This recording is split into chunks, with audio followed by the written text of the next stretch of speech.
This is the Alcoa Point Henry complex, just out of Geelong. The Curlewis Golf Club has secured its water future. I think the lights will bring more joy to people's lives, whether it's through our football club or... Good evening and welcome to News Geelong on this Friday evening, the 5th day of December 2014. The sound of thumping engines, the smell of burning rubber, the sunshine beaming overhead, all ingredients for the Geelong motoring revival on the Geelong waterfront last weekend. News Geelong attended for this report. The sun is shining, the skies are blue, and it's action aplenty down on the Geelong waterfront. Scott Pigden, the motorsport director for the Geelong Revival Motoring Festival. What a magnificent day for Geelong, Scott. Oh, fantastic day. Couldn't pick the better day. Look at, you can hear the noise in the background. We've got a fantastic crowd, fantastic collection of vehicles. It's just, Geelong's on show. It's fantastic. Scott, what a venue, and this is it's been driven around this venue and it's just perfect. Oh, it is. It's just perfect. We've had this venue acting as a motorsport facility since 1956, and it's just great to be back in the Geelong waterfront and showing what motoring enthusiast and motorsport is all about. Scott, as motorsport director, what are you responsible for? I'm responsible for the noisy, the smelly and the fast part of the event. So I look after the pit area and all the competitors and the racing and the demonstrations. And we've drawn entries in both 2 and 4 wheels from all over Australia. That's correct, yes. We've got entries from as far away as South Australia, New South Wales and I believe Queensland as well. So Geelong is on display, and again, the Ritchie Boulevard front is, as you said, 1956. How often have we held it since then? It's been on and off since 56, so I think it was 56 to 85. It had a bit of a break there, and then was on and off between 85 and 93. Had a 9-year hiatus until 2012, until it was relaunched under the Geelong Revival Motoring Festival brand. And in those early days, I well recall, in the younger days, Joy Rayner was a very strong driving force behind it. Yes, Joy and both her father Murray were one of the founding people involved in the event.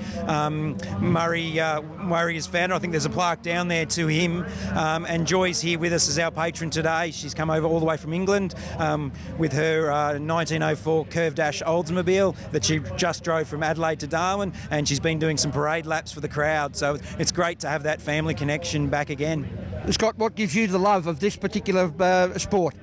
Well, I'm a son of a former motor mechanic. I've got a brother who's in motors racing, and cars are my passion. So I'm not very good mechanically, but through my background, events and promotions, I thought, well, why not give it a crack? And I'll put you on the spot. What is your favourite 4-wheel vehicle?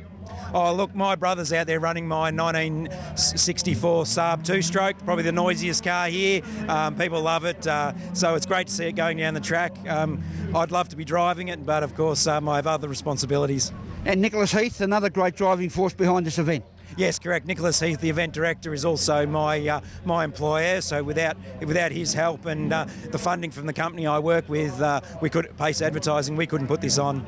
And it's great to see Geelong names behind a Geelong event. Oh, correct. We couldn't do it without our partners, Geelong Harley Davidson being one of them from Geelong. We've also got Penrite, Shannon's Insurance, who are national brands, of course, but they've got a big, strong connection to the Geelong region. And then we go all the way down to the local companies, Euro Panels, Dalton Automotive, and a lot of the smaller automotive companies coming on to put on the display and show what Geelong actually has hidden in its backyard. Scotty Pigden, thank you for your time. Keep on running and keep those cars moving hot. We certainly will, and thank you. Jared Lyles, an international Australian professional golfer, playing the International PGA Tour. In 1999, at the age of 17, Lyle was diagnosed with acute myeloid leukemia, with a relapse occurring in March of 2012. Today, he continues to play the game he loves so dearly, as Ian Nichols reports. Jared Lyle, champion golfer, champion human being. How are you feeling these days? Mate, feeling 100%. Everything's going really well. Health's fine, golf's coming along nicely, so couldn't ask for much more. Well, it's great to see you here at the launch of the Vic Open. Sadly, it sounds like you'll be in the United States of America, not competing this year. Yeah, it's sad that I won't be here, but, I guess my job's back in the States now. I've got important things to do over there, and you know, if I was home in Australia, I definitely would be here playing. But yeah, this year I'll have to give it a miss and go back to the States. Well, you said at the breakfast this morning that you're back to your, well, back to normal, back to your peak performance again. Yeah, mate, I'm about as close to normal as you can get. So you know, still got to have regular checkups, but you know, but otherwise health is 100%. Golf's, as I said before, coming along nicely. So you know, hopefully bigger things are coming. Well, the biggest advice I'd give them, mate, is they've got to play professional tournaments as an amateur. They need to understand what it's like to put themselves under that pressure from an early age. And they also need to understand when the time is right to turn pro to do it. Don't hang around and wait for, you know, certain things to happen for them. They've got to make it happen. And if it's getting out there and turning professional and doing it when they feel the time's right, then, you know, they've got to do it. They're the only ones that know when the time's right. They can have all the advice in the world from other people, but until they know exactly when the time is right for them to go, then, you know, they're their best judge. So they've just got to back their judgment and go for it. Thank you, Nico, and well done, Jared Lyle.